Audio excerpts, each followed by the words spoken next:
Salut YouTube, ici c'est Virginie et aujourd'hui on va parler film swap.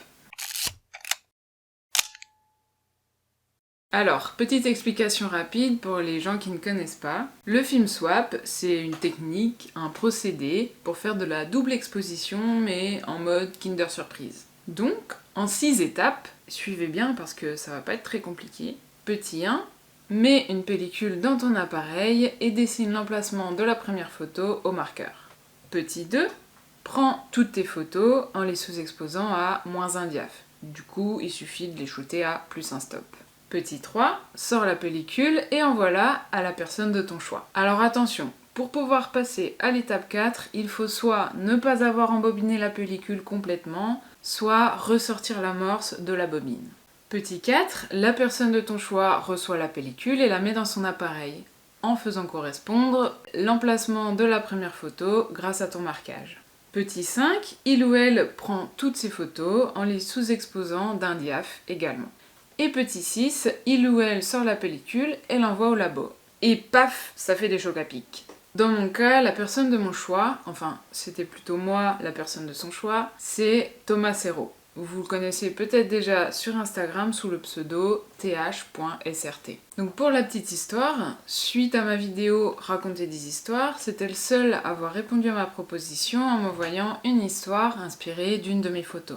Et plutôt que je lui envoie une pellicule ou un tirage, il a préféré qu'on fasse un projet photo ensemble. On a donc procédé comme suit. 2 pellicules, une en mode freestyle, chacun prend en photo ce qu'il veut et advienne que pourra. Et une avec que des portraits, puis ensuite que des paysages. Alors, Thomas n'étant pas très à l'aise avec le fait de shooter des portraits, je me suis dévouée à sortir les 2 pieds de ma zone de confort. Et lui, de son côté, il allait commencer la pellicule freestyle. On a ensuite échangé, il a fait les paysages par-dessus les portraits, et moi j'ai fait du freestyle par-dessus du freestyle. Et pour finir, j'ai tout développé et tout scanné moi-même.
Sur l'ensemble, on a donc, comme prévu, eu du très bon et du très mauvais. Certaines photos sont très cool, très stylées, et d'autres sont super moches et sans intérêt. Mais c'est normal, et on est déjà super content de ce premier essai. D'autant plus que, non seulement on a fait des boulettes, mais en plus il y a eu des aléas. Laissez-moi vous expliquer. Alors, sur la pellicule freestyle, il n'y a pas eu de soucis particuliers. Mais sur l'autre, ça a été beaucoup d'émotions.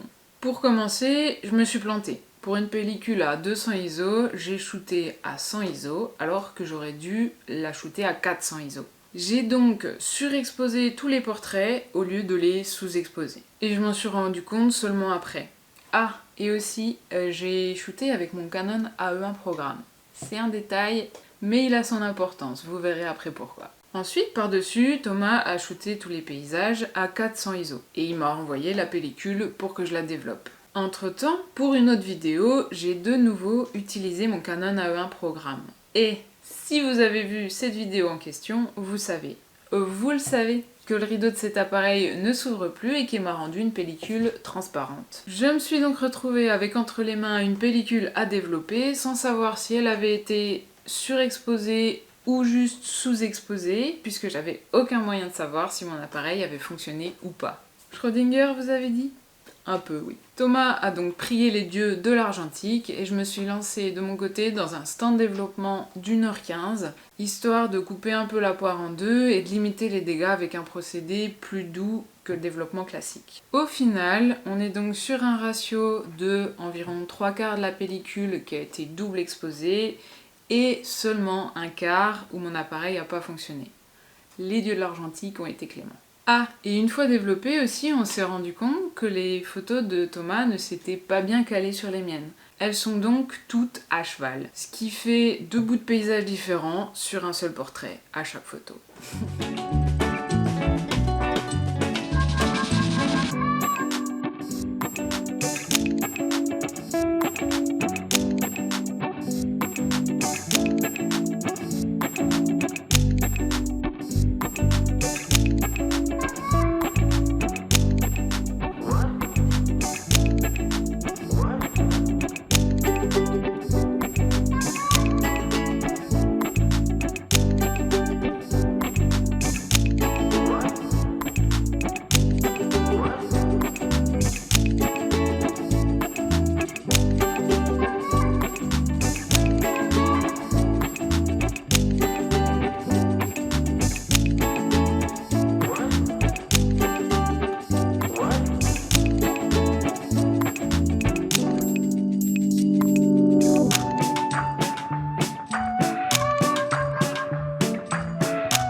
Beaucoup d'aléas donc, mais au final, il y a quand même de très bons résultats dans les 2 pellicules et on est super contents. Et ça nous a chacun donné l'envie de retenter l'expérience pour faire d'autres film swap.